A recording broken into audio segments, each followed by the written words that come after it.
살 빼는데 이만한 게 없다는 공복 달리기. 저 역시 아침마다 정말 열심히 했는데요. 어느 날은 하루 종일 에너지 넘치고 상쾌했지만 어느 날은 지치고 피곤하고 식욕이 도리어 폭발했어요. 그리고 솔직히 살이 안 빠졌어요. 도대체 그 이유가 무엇일까 궁금해서 이 작은 기계로 제 몸속 혈당을 속속들이 체크해봤습니다. 이 작은 기계가 공복 달리기와 다이어트에 대한 핵심 비밀을 알려주더라고요. 공복 달리기를 다이어트 최고의 수단으로 쓸 수 있는 방법, 제가 직접 연속 혈당 측정기로 실험해본 결과 오늘 영상에서 공개합니다.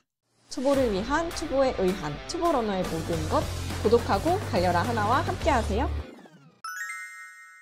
지난 영상에서 공복 달리기에 대해 알아봤는데요. 처음 보시는 분들을 위해 딱 30초로 요약해드릴게요. 첫째, 지방 연소 효율 최고. 아침에는 우리 몸의 혈당이 낮은 상태라 뱃살, 내장 지방을 바로 꺼냈습니다. 연구에 따르면 지방 사용률이 20에서 30% 정도 더 높대요. 그래서 체지방 연소 컷, 다이어트에 도움이 됩니다. 둘째, 대사유연성 증가. 탄수화물 엔진과 지방 엔진을 번갈아 사용하는 법을 배우기 때문에 인슐린 저항성, 대사증후군 등 대사유연성을 회복할 수 있어요. 그러나 저는 공복 달리기로 살은 뺐지만 생리가 멈추는 위험한 경험을 했거든요. 무리한 공복 달리기는 근육을 분해하고 호르몬 균형을 깨트려서 오히려 몸을 망가뜨릴 수 있습니다. 그래서 운동 후 반드시 잘 먹어야 하죠. 연속 혈당 측정기로 혈당을 체크하면서 가장 놀란 것이 이 점이었어요. 잘 먹는다는 거. 어떻게 먹어야 잘 먹는 건지 그 실험 결과를 공개합니다. 자, 그럼 본격적인 실험에 앞서 우리가 하는 공복 달리기 자체가 우리 몸에 어떤 영향을 미치는지 확인해 보려고 해요. 저는 주로 아침 공복에 달리고 있거든요. 일반적으로 4시 30분쯤 1시간 내외의 조깅, 편안한 달리기를 하고 옵니다.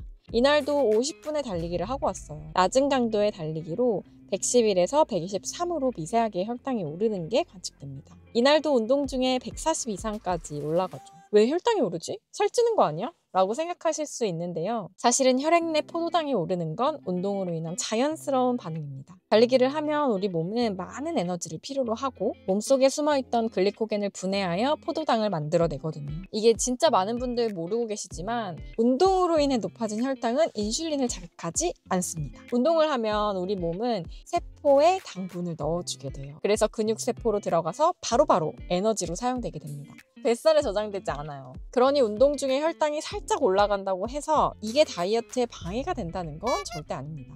오히려 우리 몸의 에너지 시스템이 아주 효율적으로 돌아가고 있다는 건강한 신호라고 생각하면 됩니다. 그런데 제가 직접 해보니까 달리기를 하고 난 뒤에 무엇을 먹느냐가 정말 큰 차이를 만들더라고요. 조깅 1시간 편안하게 하고 와서 첫 식사를 고탄수화물식, 배고프다고 허겁지겁 빵을 먹었더니 보이시나요? 혈당이 미친 듯이 치솟았다가 추락합니다. 173까지 올랐어요. 그 이후에 먹은 것도 없는데도 또 139까지 오르고 10시밖에 안 되었는데 허기지고 뭔가 먹고 싶다 하는 마음이 계속 들었어요. 실험을 위해 꾹 참았지만 이후에도 하루 종일 높은 혈당을 유지하고 있었습니다. 반면에 공복 달리기 후에도 컨디션이 좋았던 날, 건강한 단백질과 지방이 포함된 식사를 했어요. 사과, 요거트, 두유에 달걀, 견과류도 약간 더했습니다. 그래프가 완전히 다르죠. 완만한 언덕만 보이는 안정적인 그래프가 나타납니다. 무엇보다 점심시간까지 군것질 생각이 나지 않았어요. 집중력도 좋았고요. 운동으로 텅 비어있는 몸에 정제 탄수화물이 들어가면 바로 혈당 쇼크가 오고요. 인슐린이 높아지면서 힘들게 뺀 내장 지방을 다시 몸속에 차곡차곡 채우게 됩니다. 반면 단백질과 지방은 혈당이 타오르는 속도를 조절해주고 좋은 탄수화물로 꾸준히 에너지를 공급해줄 수 있습니다. 이게 바로 살이 빠지고 하루 종일 활기찬 몸을 만드는 식사법입니다. 무엇을 먹느냐가 내 몸의 혈당 곡선을 이렇게나 크게 바꾼다는 것을 경험하니 먹는 거 하나에도 신중하게 되더라고요. 달리기를 한 날과 하지 않은 날에 하루 종일 컨디션 다르잖아요. 그래서 이것도 실험을 해봤습니다. 또 신기한 게 있더라고요. 22일, 23일 연속으로 아침과 점심을 같은 음식을 먹으면서 실험해봤습니다. 공복 저강도 달리기 50분, 아침 식사는 건강하게, 점심 식사는 스타벅스 샌드위치 먹었어요. 아침 식사는 큰 차이가 없어서 그런가? 별 차이 없나? 했거든요. 근데 점심 식사 피크 보이시나요? 달리기를 하지 않은 날은 식후 혈당이 164. 사실 이튿날에는 오전 달리기 50분도 했고 PT도 받았고 아주 똑같은 실험을 했다고는 할 수 없지만 최고 혈당이 140이 넘지 않고 식후 1시간의 혈당이 129로 안정적으로 빠르게 떨어졌습니다. 아침에 단 50분 달렸을 뿐인데 하루 전체 혈당이 좀 더 안정적으로 유지됐어요. 저녁 식사까지도요. 특히 점심 식사 후에 혈당 스파이크를 막아주는 효과가 상당하더라고요. 빵 먹었지만 선방했다. 연속 혈당 측정기는 원래 당뇨 환자분들의 혈당 관리를 위해 개발된 의료기기예요. 이렇게 작은 센서를 팔 뒤쪽에 부착하면 실시간으로 혈당을 측정해서 앱으로 보내줍니다. 덕분에 저는 지난 20일간 제 몸속의 혈당 변화를 24시간 엿볼 수 있었어요. 제가 데이터를 사랑하는 공대 여자라 그런지도 모르겠지만요. 어떤 음식을 먹었냐, 수면의 질 같은 것들이 혈당과 내 몸의 컨디션에 어떻게 반응하는지 알 수 있어서 진짜 재밌는 시간이었어요. 갑자기 왜 배가 고픈지, 식사 후엔 왜 머리가 아프고 잠이 오는지, 막연하게 컨디션 탓이라고 생각했던 것들의 원인을 혈당 그래프를 통해 명확하게 알 수 있어서 유익했달까요? 게다가 무심코 먹은 간식이 혈당 그래프에 어떤 영향을 미치는지 눈으로 직접 확인하고 나니 정말 손이 안 가더라고요. 덕분에 식사 사이 간식을 줄일 수 있었어요. 하지만 연속 혈당 측정기의 정확도 이슈는 분명히 있습니다. 직접 체열을 해서 확인하는 혈당과는 차이가 꽤 있어요. 실시간이라고는 하지만 수분의 지연이 있을 수도 있다고 합니다. 궁금해서 체열로도 비교해 봤는데요.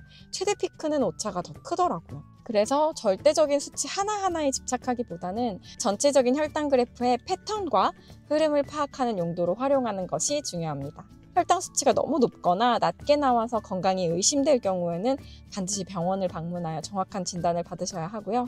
저처럼 내 몸의 비밀을 직접 파헤쳐보고 싶으신 분들이라면 한 번쯤 경험해보는 것도 재밌으실 거예요. 마지막으로 연속 혈당 측정기로 제 몸을 보다 보니 고혈당일 때 몸이 다르더라고요.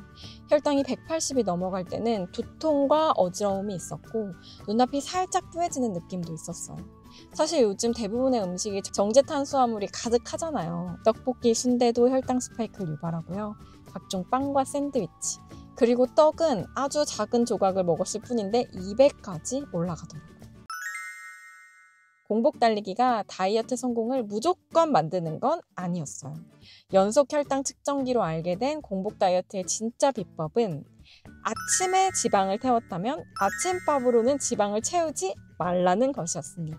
달리기 후에 무엇을 먹을 것인지 지혜롭게 선택하는 게 중요해요. 질 좋은 탄수화물과 단백질, 지방으로 건강한 식사 습관 만들어 보세요.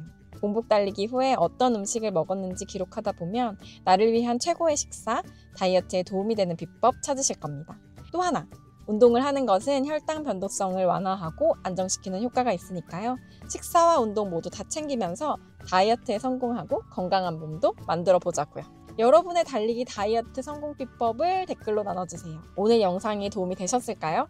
도움이 되셨다면 구독과 좋아요 잊지 마시고요. 다음에 또 초보를 위한 제대로 된 영상으로 찾아올게요. 감사합니다. 안녕.